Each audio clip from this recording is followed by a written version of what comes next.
India will emerge as the greatest AI power in the world. Bharat AI को किस दृष्टि से देखता है? AI too brings with it a darker side. Are we ready for what comes next? In Jan 2024, Bangalore ran out of water. Yes, India's tech capital, home to country's largest IT workforce, the city that powers a significant chunk of India's $250 billion software export industry, ran completely dry. Residents were paying over 2,000 rupees for a single tanker. Offices started rationing. Lakes that had already been encroached upon for decades finally stopped pretending to exist. That crisis lasted months, and then, as these things go in India, it faded from the headlines. Life moved on, and now, here's a question nobody thought to ask when the headlines faded. What happens when you build hundreds of AI data centers in a country that already can't guarantee water to its own cities? Because that's exactly what India is doing, and the math, when you actually run it, should give everyone a pause. Hello folks, I'm Shashank, you're tuned into FinShots TV. We're part of 01 Media.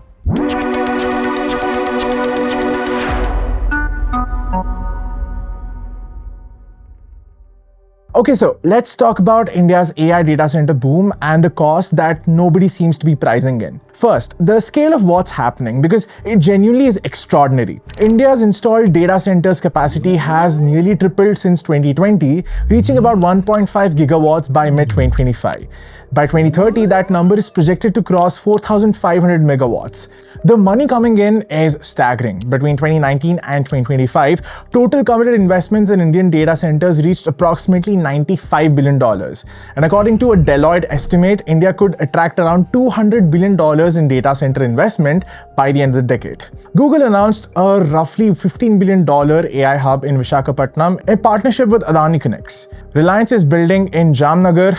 And in Feb 2026, the Adani Group placed what might be the single largest bet in this space, $100 billion by 2035, targeting 5 gigawatts of AI data center capacity powered by renewable energy.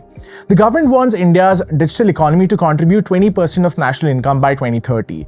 Now, the ambition is real, no doubt. The investment is also real, and the opportunity is quite real as well. But underneath all of it, there are two problems that are growing quietly and quickly, and they are going to matter enormously to anyone living in an Indian city in the next decade. Let's start with water, because this is the one that hits closest to home. Data centers generate enormous amounts of heat. Servers running 24/7 need constant cooling, and the most common method still relies heavily on water, either directly through evaporative cooling systems or indirectly through the thermal power plants supplying them electricity. India's data centers currently consume about 150 billion liters of water every year. By 2030, that number is expected to more than double to roughly 358 billion liters. Now, a single 100 megawatt hyperscale data center can consume up to 20 lakh liters of water every single day. Now, that's roughly what 6,500 households use. And India isn't just building one of these, it's building hundreds.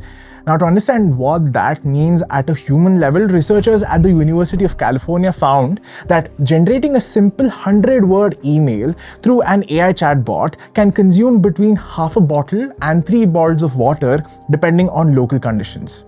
Meta reportedly used 22 million liters of water just to train its Llama 3 model. One model, one training run.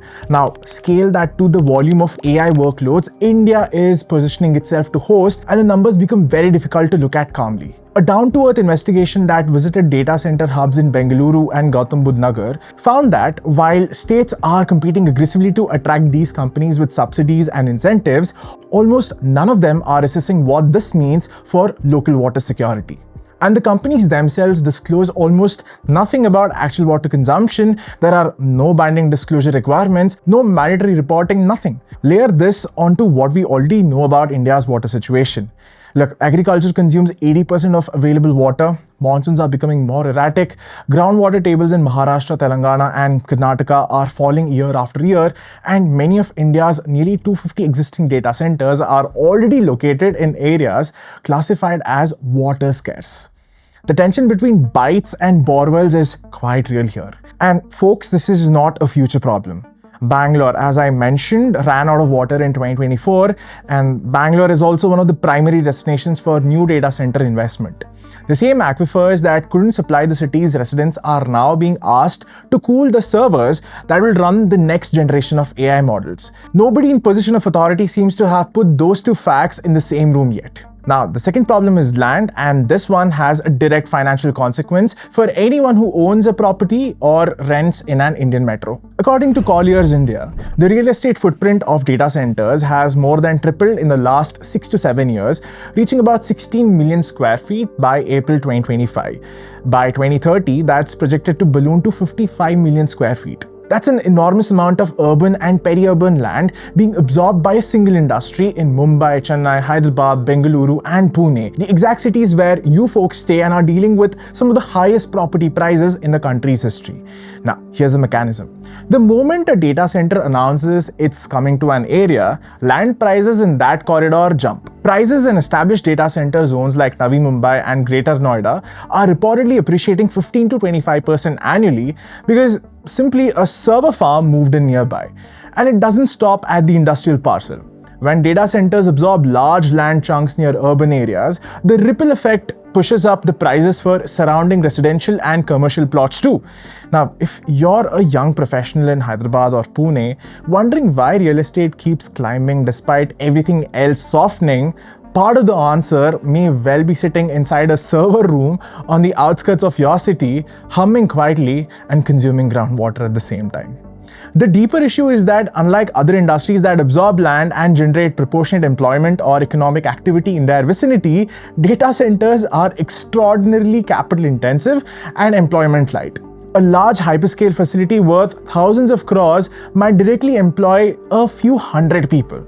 The land it sits on is gone from any other use permanently, and the water it consumes doesn't come back. Now, here's the third dimension, and it's the one that gets the least attention. Now, look at who is building this infrastructure and how concentrated it's becoming. The Adani Group's $100 billion pledge would make Adani Connects potentially one of the world's largest integrated data center platforms. Now, they're already partnered with Google for Visakhapatnam, with Microsoft for Hyderabad and Pune, and with Flipkart for a second AI-focused facility.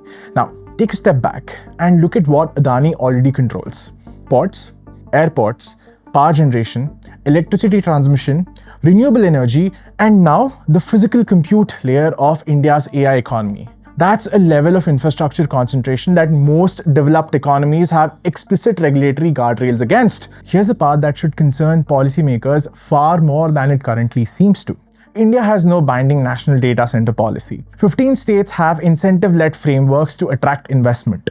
Tax holidays, subsidized land, streamlined approvals, but very few embed any sustainability requirements at all. Compare this to Germany, which mandates strict energy efficiency ratios for new data centers, or Ireland, which imposed a full moratorium on new data center grid connections until operators could prove energy self-sufficiency.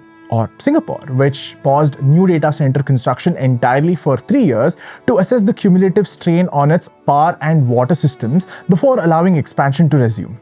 Now, folks, these aren't anti-investment moves. They're the frameworks that ensure the investment doesn't create more problems than it solves. India hasn't built them yet, and the window to build them before the infrastructure is already locked in is closing fast. Now, here's where we land. India needs this infrastructure, that's not in question. You cannot be a serious player in AI economy without compute capacity on home soil. The investments are welcome, definitely. The strategic logic is sound and the economic upside over a decade is potentially transformative. But right now, India is optimizing entirely for attracting investment and almost not at all for managing its consequences. Water consumption that could more than double in 5 years in cities that already ran dry. Land being absorbed at a pace that feeds directly into the property price crisis facing every urban middle-class family. Infrastructure concentration in the hands of a single conglomerate with no regulatory framework governing it. Now, these aren't reasons to stop. They're not. There are reasons to build differently, because the cost of getting this wrong isn't abstract or environmental or distant. It's the water that runs out in April, it's the rent that goes up in Jan, and it's the city that was supposed to be India's future running on empty. Anyways, folks, that's it for today. Let me know what you think in the comments, and I will see you in the next one.